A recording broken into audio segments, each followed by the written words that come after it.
Yego nkuko bivuze reka dutangure kwidondeza hama aho hama nta buryarya niwe wari waduze ubwa mbere. Yego, Ndondeza ijambo ni rwanyu. eko ndabaramukije cane na joyeux anniversaire Reynolds. Ifale ko ndabivugira ngaha ayi kugira ngo bose Merci, merci, bafite merci, isabukuru merci. nziza. Imana iduhe Merci pour ton kuramba. sacrifice kuri anniversaire yawe ukumva woduha kado ukazana ino space. Ndabigushimiye cane gose hama ndaramukije n'abatumire.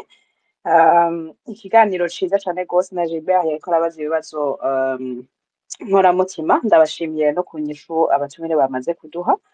Ikibazo rero ca mbere burya nagomba kugitumbereza kuri Gustave. Maître Gustave, jewe iyo ndiko ndumva aba bantu bariko baratumirwa mu Burundi ngo bazane imitahe, sinzi ko ari traumatisme gusa mfise, nguma mbona umenga n'abandi bantu bazanye imitahe hama bace bariba, hanyuma nibabiba bazogende kutwitwarira, hanyuma nibatwitwarira tuzosange twebwe nk'abarundi twese turiko turishura ivyo barivye.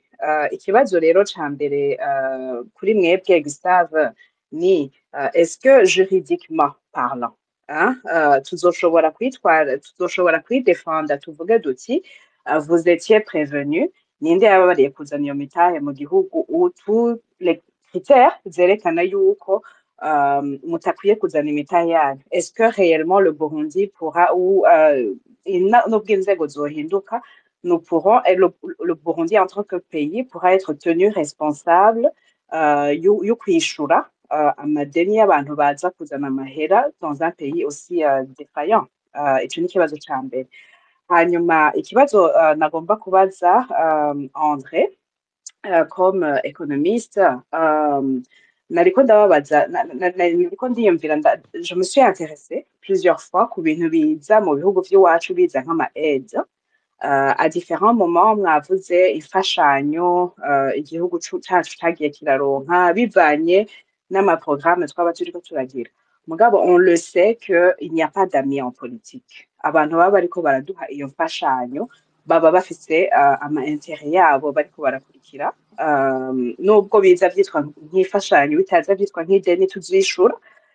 Ma question aujourd'hui ko tukibandanya twumva abantu baba bakiriko barabandanya batanga imfashanyo, qu'est-ce que ubuye abantu bariko baraduha imfashanyo bariko bararondera? N'urukundo bakunda abarundi bakatwumvira ikigongwe canke quel est aujourd'hui l'intérêt pour un pays quelconque yo kuba iriko iratanga imfashanyo ku Burundi? Bariko baturondera kwiki? Ikibazo ca gatatu ni kuri Bob Rugurika, nawe nyene yari umutumire. Bob nk'umumenyesha makuru, mwebwe muramaze avec la radio RPA, muramaze igihe kinininya mwumviriza abanyagihugu, murabavugisha, murabaha ijambo, murabumviriza. Avez-vous l'impression yuko umunyagihugu umurundi uno munsi muri 2024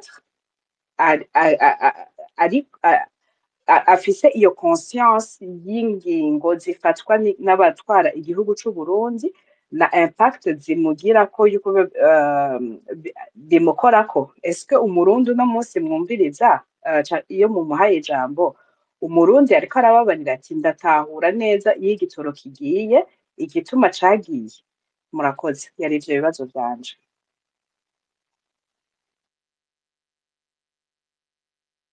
Murakoze ndondeza, reka tubandanye kuko ndabona aho ndahari nta buryarya. Komeza.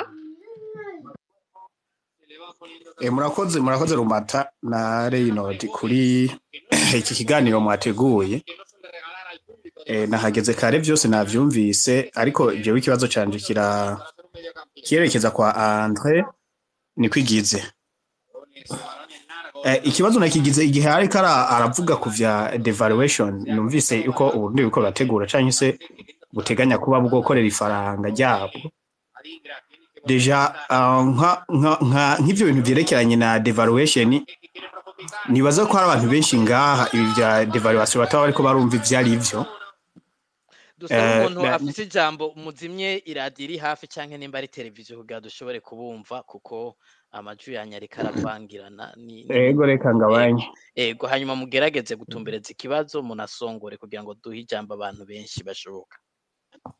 je nari ndiko ndabaza Andre ku vya devaluation ya ariko aravuga uko je ibisa nkaho vyanteye mu bwoba kubera kumva yuko ririya ko ndumva murambabarira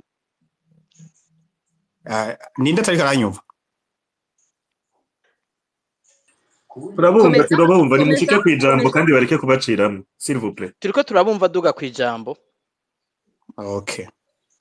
Nashaka rero mbaze Andre asobanure asigurira abantu bari ngaha kuko ibi bintu vya devaluation hamwe bo bikorera ririya faranga ry'u Burundi kuko deja tuzi yuko igihugu gikora devaluation aruko gifise ibintu gisohora kigurisha hanze niho gikora devaluation gifise inganda nibiki ndashaka ntuza Andre nk'umu economiste aze gusigurira abantu bari ngaha niba koko ibi bintu vya devaluation bishobora kuba vyo mu Burundi niba koko ibi bintu ari vyo iyo dolari ikaba ryova ku mafaranga ari ku uyu munsi ikaba ryoja ku 8,000 ivyo bintu twashaka abisigure neza abantu bari ngaha hari abantu bataba ariko barumva ngo devaluation ni iki ibi bintu babe ko barabyita ibintu bisanzwe tumenye neza aho iri faranga ry'u Burundi ririko riraja n'ukuntu bihagaze murakoze je nico kibazo mfise.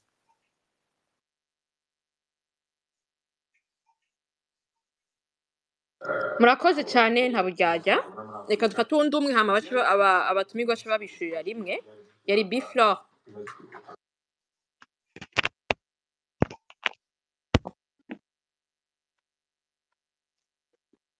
Biflor mungure mikro.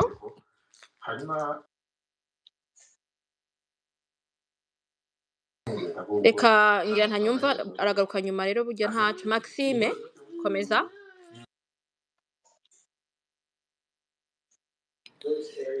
Mahoro neza murakomeye ndabaramukije kandi ndabashimiye ko namwatunganije. Maxime muranyumva mungure mikro. Ndamwumva Rumata ndamwumva neza. Okay sawa nta kibazo. Nayiko ndabashimira kubera mwateguye ikiganiro. Ni ikiganiro cyiza cyane kijyanye n'ibihe. Hanyuma urumva ibintu by'ama investissement by'ama table ronde investissement birazwi abantu ibihugu byinshi birabitunganya. Mugabo ikintu urumva ikintu gitangaje cyane nuko bidasa nuko ahandi babitunganya kubera iyo abandi babitunganije barerekana abatumire baba investisseurs basanzwe bazwi bafite n'imitahe kanatsinda kenshi kubera aba investisseurs n'abantu bagira igikorwa bita due diligence imbere no kwitaba izo nama baba biza amaproje neza n'amasegiteri bashaka kwinvestisamo ugasanga rero baza batanga amashifre ibiharuro imiliyoni z'amadolari bashaka gutanga. Ntushobora gutumira abantu ngo ni table ronde des investisseurs hama bakagenda inama igahera batavuze bati harayo ba investisseurs bishinze gutanga imiliyoni 100 z'amadolari umuriyaridi w'amadolari sino abari nkinamico. Nivyo rero niteze urumva table ronde izoherejo nimbira ko ejo nimba bazanye abagwiza tunga 1000 dufate ko 10% bazokwemvesisa 10% no kuvuga nk'abagwiza tunga 100 umwe wese naho yotanga imiliyoni 10 z'amadolari urumva Burundi ejo buzovyuka buvuga buti twarose abantu bagwiza tunga binjije umuriyaridi w'amadolari. Jewe nico nico no kwita table ronde d'investisseurs. Bitagenze gutyo ntazo ari table ronde y'aba investisseurs azo ari abaturiste kuko ikiba table ronde y'abaturiste. Abaturiste n'abantu baza gusuma urusako baza kwiryohera kuriha itike y'amadolari 2,000 n'amajana peut-être n'amadolari 500 yo kuriha hotel no kubaho ibujumbura pendant quelques jours nta numwe byo nanira $2,500 mwese yatanga akaza kitemberera. Nicyo gituma bitagoye kanatsinda je nabonye ifoto ya perezida Obasanjo hagumwonana n'umukuru w'igihugu je nari nzi yuko yari kuzana aba investisseurs dohono uko muri Nigeria hari aba milliardaire andorare benshi bazwi tuzi bafite amahera menshi iyo hazamo n'umwe tukavuga tuti hari umulliardaire wo mu Nigeria aje azosigaho ni Burundi n'imiburi miliyoni 10 z'amadolari. Donc ça veut dire que je suis pessimiste, je suis sceptique kuvyerekeye succès y'iyo table ronde. Hanyuma nayo ikibazo kishaka kubaza Andre mwavuze yuko ama exportation y'u Burundi représente 1/5 des importations. Sinzi ko nihenze. None izo 4/5 zisigaye ziva hehe? Ninda zitanga. Eske kubera izo 4/5 duvuga zitaboneka byo ari byo bituma tudafite igitoro, tudafite imiti, tudafite ifumbire? Kuko dufate meme n'abajya basanzwe bafasha Burundi benshi barahagaritse ivyo bita ama aide au développement. Urumva aya ni mahera nayo dufate nkajya mahera yo muri za Fonds Monétaire Internationale canke Banque Mondiale arya ntiwoza kuvuga ngo ngiye ngo n'amadeni mu bisanzwe n'amadeni pour des projets de développement. Nushobora gufata ayo mahera guca ugenda ngo uyemporteshe ifumbire canke uyemporteshe imiti ainsi de suite. Rero kuko numvise ivyo bintu biteye ubwoba nimba herema l'argent les exportations vaut 1/5 des importations. Dufite ikibazo gikomeye cyane kandi urumva abantu badashaka kuvuga kandi kinkora mutima ariko bari gushimikirako no gusumba kuza kuvuga kuzana ba investisseurs bon nabo nyene n'ikibazo turabakeneye mugabo ifumbire imiti igitoro les produits de première nécessité bibuze simboni yo turiko turaja ari umuntu ndabonye ya présence navire umengero president na Titanic mu mwanya uheze sinzi ko ari nka Titanic turiko turatwagwa n'amazi kandi tutazovyuka. Nashaka mbaze rero Andre comme expert en économie atubwire neza ingene abona Uburundi yo buriko buraja mubona ari Titanic mubona hariho des solutions murakoze.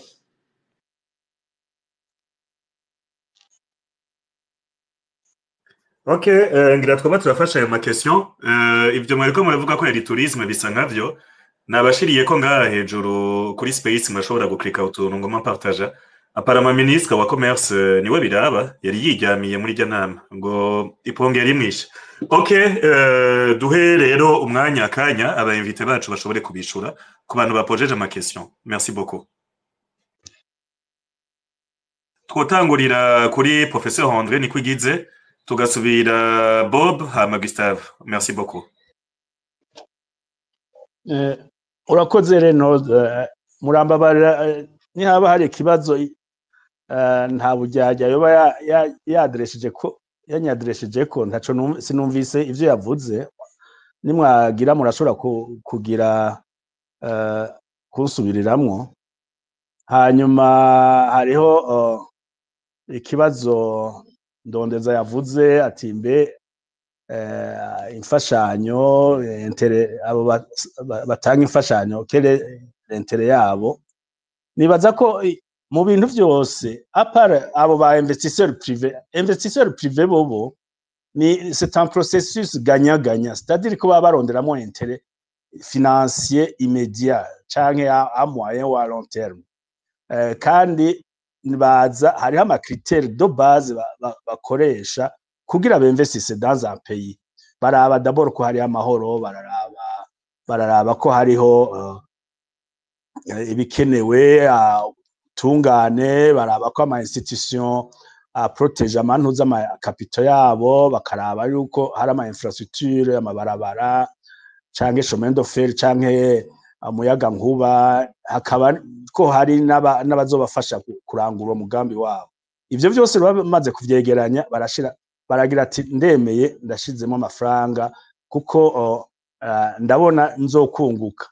Na leta nayo nyene kuko nariko ndavuga nti niganyaganya processus iganyaganya, na leta nayo nyene iraraba ati aba bantu ko bazanye amafaranga, ko bazanye umutahe, natwe tukaba tudafise amafaranga canke dufise make, reka dufatanye tunaba tuzorabe uwo mugambi turangure, kandi turazi ko uzovamwo ubutunzi butari buke buzofasha igihugu, cane cane nko muri ibi vy'amaminere canke n'amahinguriro yose boshiraho, n'ibintu igihugu cungukamwo n'abo bagwizatunga bakunguka. Ivyo vraiment ni ibintu biri clair. Ibihugu bindi navyo nkizo canke ayo mashirahamwe ya Banque Mondiale na Union Européenne nabo nyene barafise izindi nyungu zabo beaucoup plus politique, kuko baragira ati si politique économique nka Union Européenne ikorera canke na Banque Mondiale ikorera ibihugu cane cane ibihugu biteye imbere. Ivyo bihugu biteye imbere rero biba bikeneye ahantu bishora umwimbu wavyo, ni naco gituma kenshi baca bakoresha nk'amashirahamwe nka Banque Mondiale ati mugende mubabwire ayo mashirahamwe ya leta ashaka gusubirira ivyo bemporta muyahagarike, muvuge ko adashobora kunguka, bareke ibiva hanze vyinjire, kugira ivyo bihugu vy'i Burayi canke vyo muri Amerika bishobore gushora ibintu vyabo muri ivyo bihugu. Kandi si mu Burundi gusa, ni mu bihugu vyose twita ko biri mu nzira y'amajambere. Ibihugu vy'i Buraya ntibikunda yuko igihugu cigenga economiquement, kigira ubwigenge economique. Bagira bati reka twebwe ko twimbuye ivyo kurya, reka tubishore muri biriya bihugu, gushika naho batushora ko ibintu dushobora kwimbura twenyene mu burimyi bwacu. Ivyo rero urumva ni izindi préoccupation économico-politique, kuko bagira ati twebwe turashira amafaranga muri Union Européenne, mugabo dushiramo amafaranga kugira mudufashe turonke amasoko muri ivyo bihugu bitaratera imbere kandi bifise capacité yo kugura. Banque Mondiale ati mwebwe namwe mu migambi yanyu ko mufise ari imigambi ya restructuration yo gushiraho imigambi mishasha y'ubutunzi, bwira bijya bihugu ntibiproduise, ntihagire ibintu bihingura, kugira ntibigire concurrence n'ivy'abazungu bashora. Ivyo rero ni ibintu igihugu cose kiteza kumenya, nizo intérêt igihugu yaba umugwizatunga yaba n'igihugu gitanga imfashanyo, nta kintu na kimwe kitarimwo inyungu kigirwa ata intérêt irimwo. Mugabo ni intérêt izo za Banque Mondiale canke Union Européenne, amafaranga batanga ntimubibona directement ko hari intérêt zirondera, kuko mubona umengo nugufasha. Nobaha nk'akarorero nk'ibintu, hari nk'ibintu nka izi za UNICEF zande zitanga zigaha abantu, zigagaburira abana canke zigatanga ama ordinateur ku banyeshure etc. Ni ibintu biba bitanzwe n'abarya bagwizatunga, baba babigurishije babaha amafaranga, baha UNICEF ati ngaya amafaranga gura ibi, kugira ntuze hariya le marché ishobore kuprospera, dutanga akazi mu biri ibihugu vyacu vy'i Burayi canke vyo muri Amerika. Ivyo rero no kubimenya ni intérêt umwe wese aba afise. Ikibabaje nuko ibihugu nk'ibi vy'iwacu, nk'iki c'iwacu kitabona inyungu gifise muri izo zitwa ko ari imfashanyo, kuko yaba babona inyungu bogira bati reka muri izi mfashanyo turabibona ko bakeneye, nabo bafise inyungu zabo, reka natwe turabe ingene twokwiyungunganya tukimbura vyinshi, kugira natwe dushobore gushora, dushobore kuronka amafaranga y'iwacu. Bifatanye n'ikibazo ca Maxime, n'ibibazo vya Maxime, nibaza ko je suis tout à fait d'accord n'ikibazo ciwe ca mbere, avuga ati ubundi mu matable ronde nkaya baregeranya, baravuga abagwizatunga canke abafasha, baravuga ati mu inama iheze, baravuga ati amafaranga twashoboye gukusanya angana gutya, twari twasavye imiliyarde zinavuze 28 z'amadolari, none twabaye turaronka 10, ayandi 10, ayandi 20, gutyo azoboneka mu myaka mu bihe nk'ibi. Kuko ndibuka je naragiye mu nama yagizwe ubwa mbere bagishikiriza aya masezerano ya Arusha, amasezerano ya Arusha, sinari ku ruhande rw'Uburundi ariko nari ku ruhande rwa Nations Unies, yabereye i Paris. Umushinga ntahe Mandela yaragiye mu bagwizatunga bose, aja mu baba bayera ati tanga amafaranga afasha Uburundi, mwe murafise amafaranga umpaye angahe uzanya angahe, kandi bakavuga bati n'abariko bagonanwa bakavuga ati uyu mutama reka tumwikure, bakemera amafaranga. Haheze mu inyuma y'inama rero ukabona baregeranije amafaranga, bavuga ati twakuye mwaya kandi nayemewe, Banki Mondiale yemeye aya, Fonds Monetaire yemeye, Union Européenne yemeye aya, abagwizatunga bangahe bemeye aya. Aho rero ukavuga uti ngiki cegeranyo c'amafaranga twaronse. Evidemment n'uwejo leta y'u Burundi irashobora kugira ati kugira yishireko agashambara, barashobora kuvuga ati bemeye amamiliyaridi, twahavuye amamiliyaridi 10-15, nta uzoba afise preuve ngo aje kuverifia ko ivyo bavuze atari ivyo. Ariko niko bigenda ubundi, baravuga cyane n'imigambi, bakavuga ati iyi projet yaronse amafaranga, izorangurwa n'amafaranga azoba yavuye ngaha, Union Européenne yemeye aya. Cyane nka Union Européenne ubu nta n'amafaranga ishobora kwemera y'ama projet, kuko yarahagaritse amakredi ihu Burundi. Nta makredi namwe, ama organisation yose ari muri Club de Paris nta namwe kuva muri 2009 yarahagaritse guha amakredi ingurane Burundi. Urumva rero ivyo byose salimite nivyo bariko bavuga ati ni tourisme, n'abantu bagiye kwitemberera gusa, nta kintu kizova kigaragara kiboneka kizova muri iyo nama. Ikibazo rero ati exportation importation, exportation ni en 5e des importations, ivyo nivyo kuko exportation ntizigeze ziyunguruza zigwira, kubera nta bintu ntibigeze bashira uburyo ku bintu vyotuma Burundi bw'exporta kurusha. Nobabwira ko par exemple kuva CNDD ija ku butegetsi kugera uno munsi baronse amafaranga y'imfashanyo atari imitahe y'abagwizatunga imiliyaridi 9. Ukaraba uti none iyo miliyaridi 9 yakoze iki, yaranguye imigambi yiye? Je nja nkunda kugereranya n'ivyo Muhisi Bagaza yagize. Umuhisi Bagaza mu myaka 11 yaronse imfashanyo umuliyaridi 1 gusa. Muramaze kumva tuvuga ivyo yaranguye byinshi gose, amashira hamwe ya leta iki menshi gose. Ukaraba uti none miliyaridi 9 nta nibarabara nimwe bashoboye kubaka, nta n'umuyaga nkuba, nta urugomero rw'umuyaga nkuba na rumwe bashoboye kubaka, ahubwo nubwo bagira bubake barayariye barayagabana. Ivyo byose ukibaza ati none amafaranga yagiye. Exportation rero ica gatanu nivyo, importation 4/5 nivyo. Uko rero bigenda nuko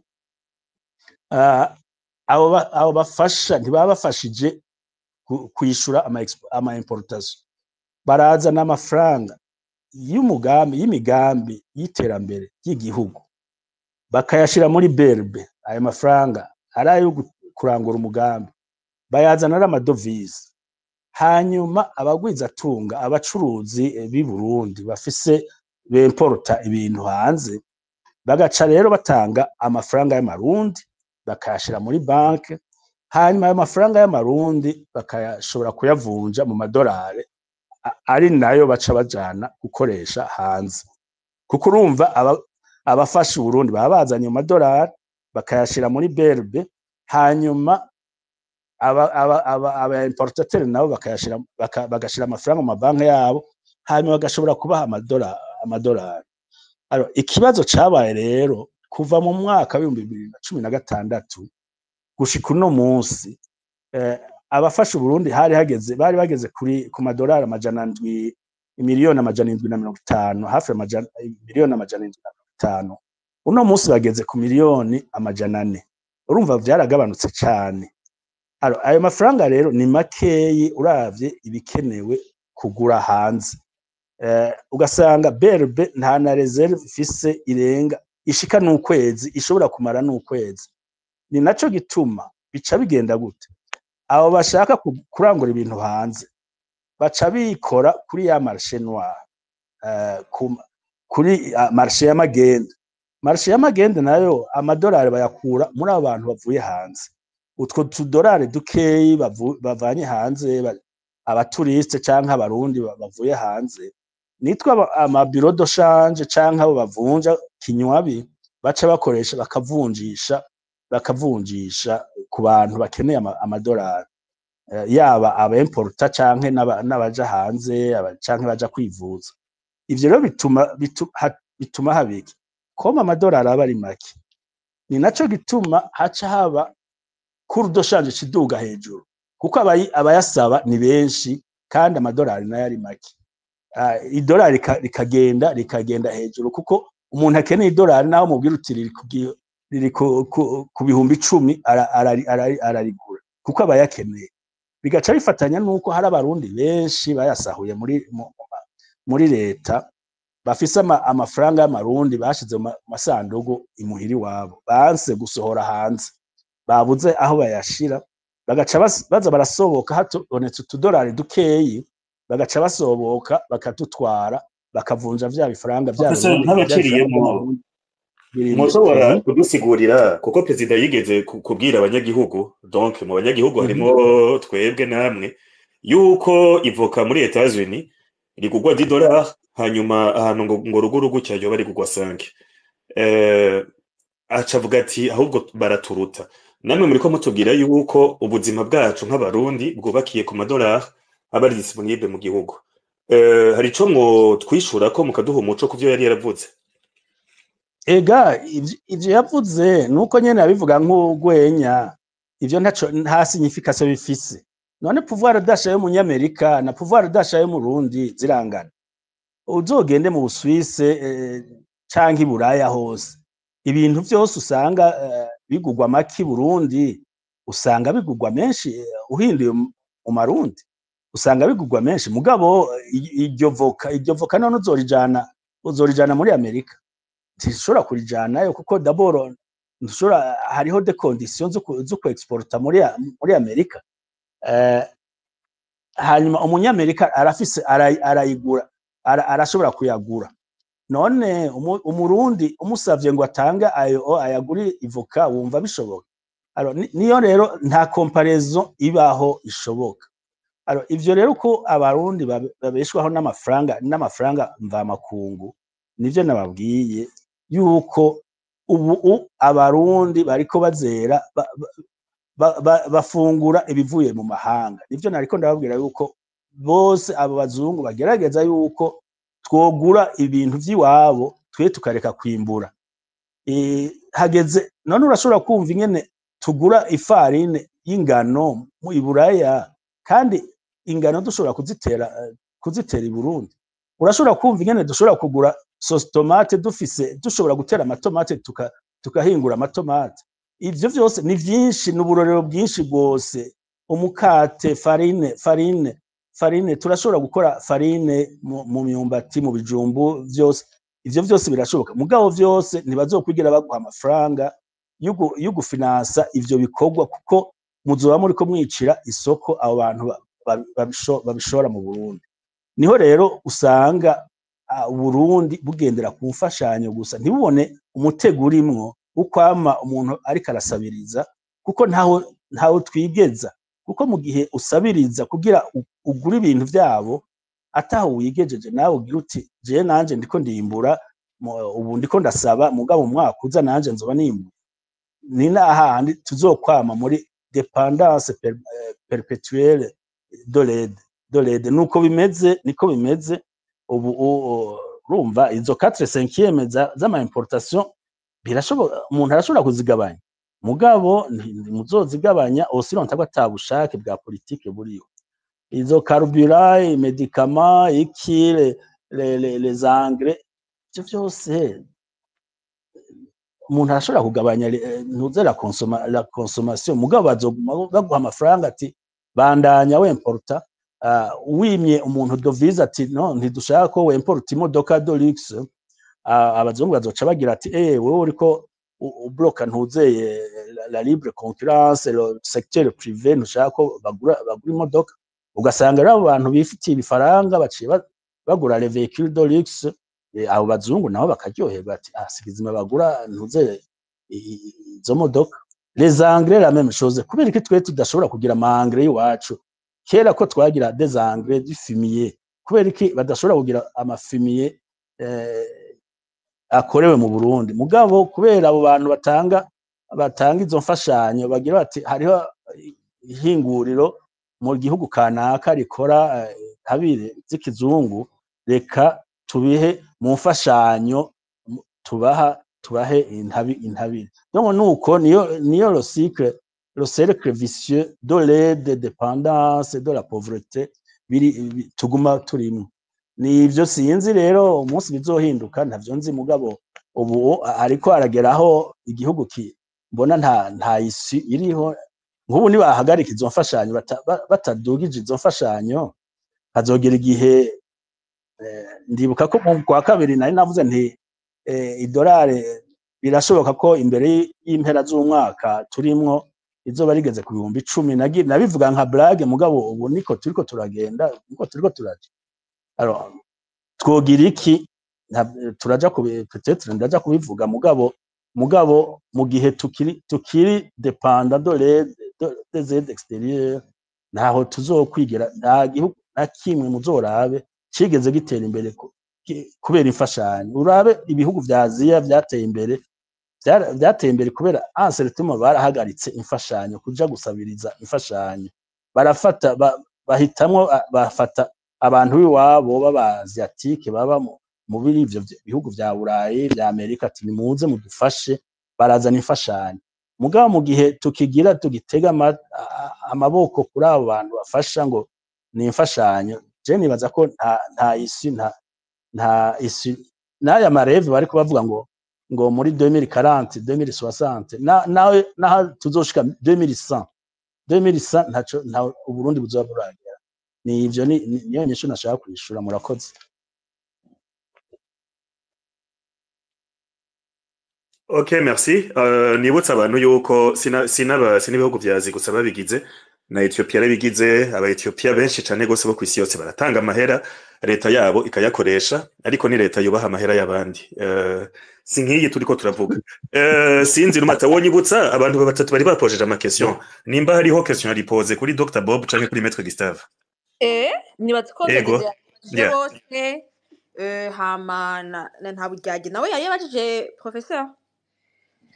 Okay. Numvise ikibazo ciwe vraiment murambabara nabivuze entraîneur namubajije ntiyari bwansubize ikibazo cyanje ntiyacumvise neza yasabye ko tugisubiramo mwonye usubiriramo ntaco ndagira ico ndakivuga yego ariko arakivuga tuca tukibabwira. Okay. Nabujyaga mwonyarutsa rap iyo question tukayumva hanyuma tukagerageza kubika umwanya kuko ubu turi 21h10 hanyuma tugashobora kwakira n'abandi bantu. Merci. Ego ikibazo canje cya ikibaza kiti yari yavuze ku vya devaluation Uburundi bushaka gukorera ifaranga ryabwo. Je nari ndiko ndabaza André adusigurire ni ryari igihugu gikora devaluation ni mu kihe gihe igihugu gikenera gukora devaluation igihe Uburundi burimwo harakenewe ko Uburundi bukora devaluation ku ifaranga ryabwo nizihe ngaruka zishobora kuba nyuma yuko bakoreye devaluation kandi n'ubundi agaciro k'amafaranga y'amarundi kari ahantu hatari heza ndashaka asigure ikintu cya devaluation atubwire igihe bikenewe yuko ego. Okay. Professeur André ariko avuga ati mwigeze kuvuga yuko hazoba mesure yuko Burundi bupasa à la dévaluation ati muri iki gihe turimwo mwumva bikenewe kandi ifaranga risanzwe riri hasi cyane gose hanyuma ingaruka zoba izihe ego. Urumva devaluation ni mesure économique financière ifatwa mu gihe babona yuko ivyo ushora hanze biri hasi cane par rapport y'ivyo gura hanze.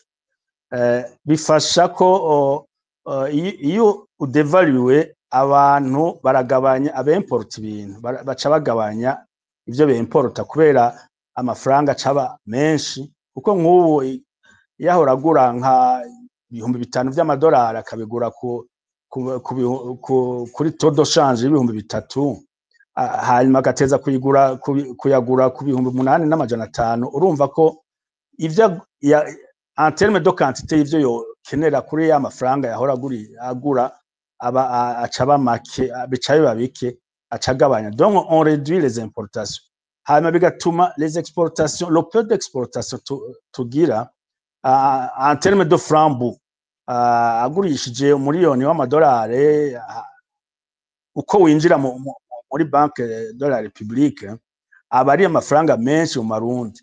Nivyo donc ça décourage les importations, hanyuma bigatuma ama exportation nayo agira un peu de valeur. Alors ni assez théorique, mais bagira bati mwebwe comme ata amadovize mufise, ayo amadovize tuzobaha il faut ko mumenye ingene muyakoresha, kandi mureke kubesha yuko le taux de change ya 3000 si taux de change réel. Taux de change réel ni yo kuri marché noir. Alors les conséquences murabizi déjà ubu ifaranga en dollar yaraduze valeur, urumva ni 8500. 8500 rero no kuvuga ko ibiciro mu Burundi bizoca biduga, carburant izoduga, ibintu byose biri importe bizoca biduga. Alors si le carburant iduze, ibiciro vy'ibintu nkenerwa mu Burundi bizoduga cane.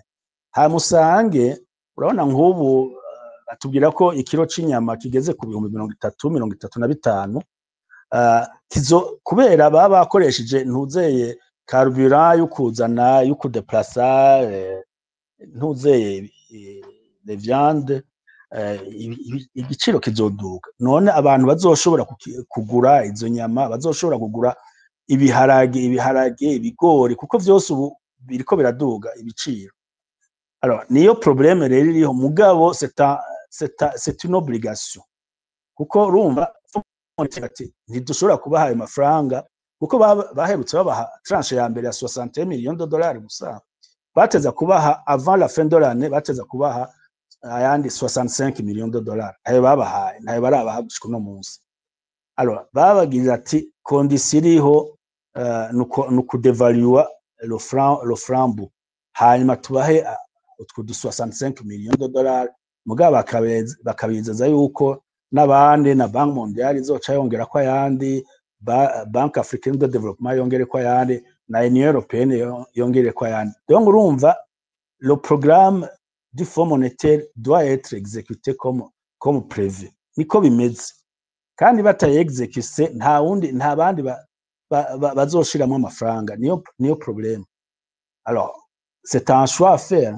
Hazoba ingaruka zikomeye ku Barundi, ku biciro no kugena abarundi bazobaho, hazoba ingaruka zikomeye gose, mugabo nta kundi, barabitebeje. Iyo babigira hakiri kare biba vyarakumbure ntuze le choc yarabaye amorti. La même chose vya budget, bazogira révision budgétaire muri ngira ni la semaine prochaine canke dans 2 semaines, bazogira révision budgétaire, bazokupa encore une fois nkuko babigize ubushize bababwiye ati bagabanye les dépenses publiques, baca bagabanya les dépenses d'investissement, arizo bateza kongera ko amafaranga kugira dushobore kugwiza umwimbo.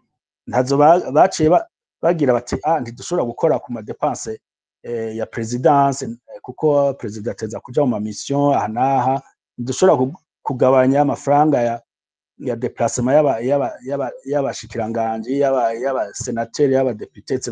Donc ibintu nk'ivyo les dépenses bateza kugabanya ntibazigabanya, bagabanya izari zifitiye akamaro Uburundi n'abarundi. nivyo rero nivyo turimwo, niyo la mauvaise gouvernance, le mauvais leadership dufise, atabona l'intérêt national d'abord avant de voir l'intérêt des étrangers. Sinzi rero ko nishuye ikibazo. nibaza ko mwacishuye vraiment hariho ayandi makestion garumata bari bapojeje Dr Bob na Maître Gustave, nos trois intervenants baje ubwa mbere. Normalement oui, ahubwo Okay. sinzi ko yacumvise Bob cankwe Gustave we numva umenga yari yacishuye. ariko Okay, okay. Renaud nimba munyumva hari akabazo nagomba kubaza Je ndabumva neza. ego Andre Nikwigize hari ikintu yari aratubwira yagisiguye no kuva kare kino kiganiro asigura ibijanye nuko ifaranga ry'u Burundi tezwa gutagaciro kugira ngo haje mu ngiro umugambi w'ikigega c'isi mu mafaranga batezwa gufasha. Nimba leta yarahesheje ntiyabishira mu ngiro ikarindira, mwibaza ko izohava ibireka nimba itazobireka naho mwibaza ko ishobora kubishira mu ngiro ryari canke yoba yatinye iki? Nivyo navuze ni migambi iyo musiranye n'ibi bigega mpuzamakungu programme uteza kuyishira mu ngiro kuko bagiye bagonanwa bagira ama négociation ariko bamaze gusinya bagasinya hariho ico bita lettre d'intention gouvernement yandikira Fonds monétaire iramwandikira ati turemeye yuko ibi byose tuzokwajusta la monnaie burundaise le cours de tu ajusté au franc disons au dollar baravyemera. Ubu rero urabona ko Fonds monétaire yararindiriye ntishobora kubuja kuko nivyo yashikirije muri conseil d'administration. Mu gihe rero leta y'u Burundi itariki irabikurikiza bazogira bati leta y'u Burundi rero ko yanse kubikurikiza reka aya mafaranga tuyanire tuyaha abandi ibindi bihugu bishobora gukurikiza programme. Ivyo rero niyo ngorane kandi n'ibindi bihugu n'ayandi mashira hamwe nariko ndababwira Banque Mondiale na Union Européenne, murabona na Union Européenne yarahagaritse ama credit. Ivyo vyose rero bituma ekonomi y'u Burundi, ubutunzi bw'u Burundi buhagarara. Ntibuhagarara gusa ahubwo buja mu manga kurusha aho buri no munsi. Ivyo rero nivyo leta yateza kwiyo kurindira, barigeze kubivuga mu ntuze muri parlement. Nibaza ko sinzi umuntu uze president wa parti w'umugambwe yaravuze ati ivyo bintu ntimuvyimvire no kuvyiyumvira ngo muradevalue encore kuko ntitwobivamwo twoba turiko turica ubutunzi. Mugabo uko barindira niko ibintu bigenda bimera nabi. Usange hazogeraho badevalue hamwe, usanga amafaranga y'u Burundi asigaye ari nk'ibipapuro. Byarabaye mu bihugu vyinshi, muri Zaire, byarabaye muri Zimbabwe, byarabaye n'ahandi.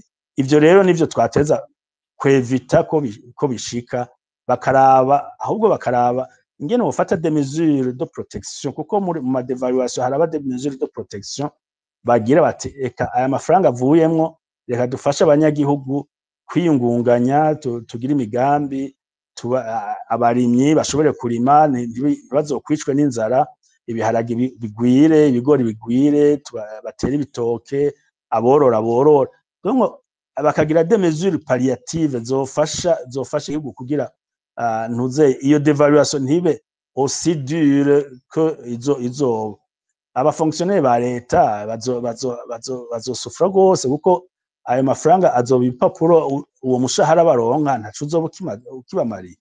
Donc nico gituma umuntu yabajije ati none iyo devaluation amahera y'amarundi yoshika kurangahe kugira berbe ishobore kuyatanga kuri uwo wese ashaka gukurangura? Kurangahe bizova kuyo berbe ironse. Urabona nk'ubu berbe nta na reserve ya amwa ifise. Alors babemere bati nimwagira ibi tubasavye mukabikora tuzobaha aya twemeye, hanyuma dusabe n'ayandi mashira hamwe mpuzamakungu afashe muri aya maprojet etc.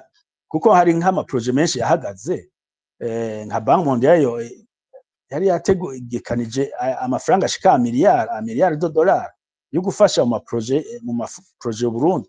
Donc aya ma miliyari $, igiye kuri konte muri BRB arafasha abantu bakaronka amadovize. Ega BRB itanga amadovize ngo en fonction y'inge yayifise, atayifise ntayizotanga. Niyo problème. Alors azova he puisque au Burundi bu exporte. Si on n'exporte pas, on devra compter sur l'aide extérieure. Alors l'aide extérieure nabo bavuze ati banze mugiriye imigambi twavuganye muishire mu ngiro, urumva haca haba blocage quelque part. Donc niho Burundi bugeze. Ok, murakoze.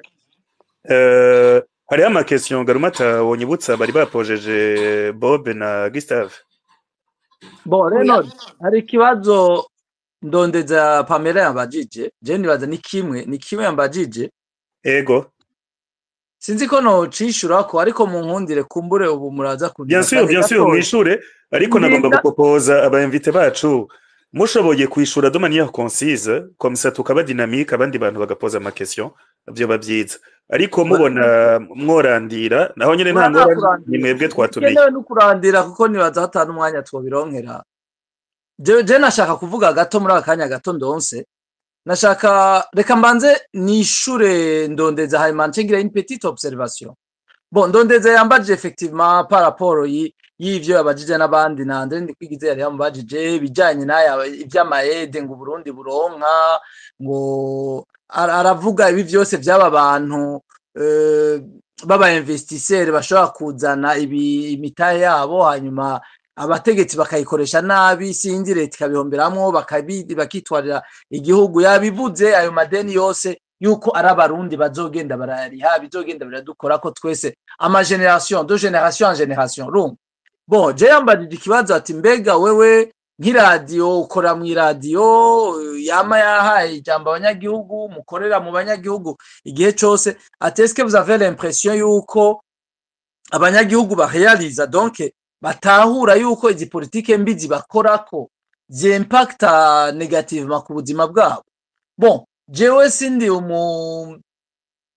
umu sociologue ariko aho ngeza nk'umumenyesha makuru jewe ndabona ko abanyagihugu b'abarundi baraciye ubwenge, barabibona kuko barabivuga. Erega biri mu byo bama bariko baravuga muze mumvirize iyo bariko baravuga mu maradiyo, iyo bariko baravuga ingorane bafise kubijanye n'ibi bitoro byabuze mu gihugu, iyo bariko baravuga ibijanye n'imiyaga nkuba birirwa barabura, barabivuga ukumva yuko batahura ko